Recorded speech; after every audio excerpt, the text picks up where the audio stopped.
The Mariel boat lift, later known as one of the most contentious events in mass migration, started on April 1st, 1980, when several Cubans took control of a bus and drove it through the fence of the Peruvian embassy in Havana. They requested and were granted political asylum. After Fidel Castro retaliated by having the Cuban guards protecting the embassy removed, over 10,000 people crammed into the tiny Peruvian embassy grounds. Castro ultimately stated that the port of Mariel, just outside of Havana, would be open to anyone wishing to leave Cuba, as long as they had someone to pick them up. Cuban exiles in the United States rushed to Key West and to docks in Miami to hire boats to transport people to the United States. This set in motion a 6-month drama in which more than 125,000 Cubans fled their country and overwhelmed the shores of the United States. John A. Bushnell, who was then Deputy Secretary of State, recalls the mass exodus of Cubans at the time. None of these Cubans newly arriving in the U.S. had visas. Most had no documents, and there was no way to figure out who most really were. Mixed in were the mothers, fathers, aunts, and children of the Cuban exiles, but many of them also had no documents. There was a great effort to set up refugee processing centers.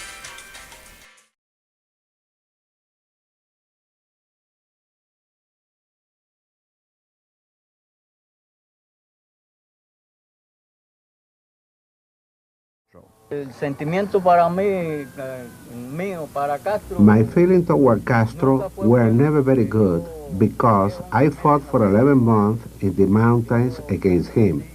I belonged to the military reserve of Batista Army with the rank of corporal, and I fought for 11 months against Castro, and when he won, I became a war prisoner.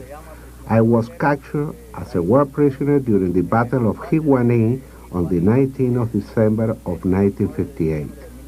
I was not in agreement with the system, and I conspired against the government that now exists in the country.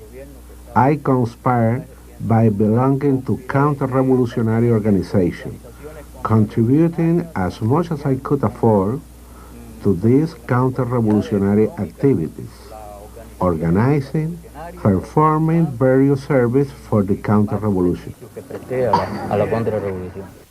My family eventually arrived at Fort McCoy, a resettlement center for Cuban Americans located in Wisconsin. Hernandez, his family, and 120,000 fellow Cubans came to American shores in a sudden and challenging influx of humanity in search of freedom. This story tells of one family's difficult passage through Liberty Gate and into a new life in the state of Wisconsin.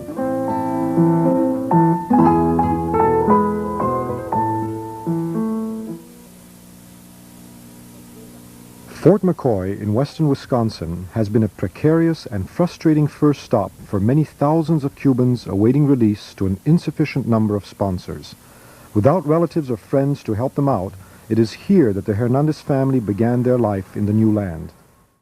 After leaving Fort McCoy and getting resettled in Milwaukee, Wisconsin, my father worked through high school and college in order to help support his family.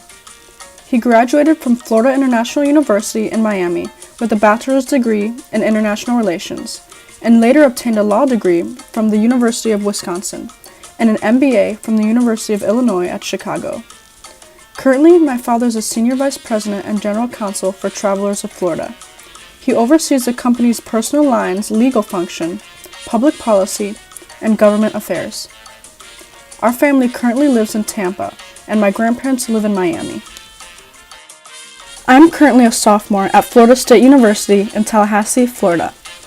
I'm working to achieve a bachelor's degree in public relations and later pursue a law degree. My family's pursuit of freedom is why I've always had a strong interest in the study of law.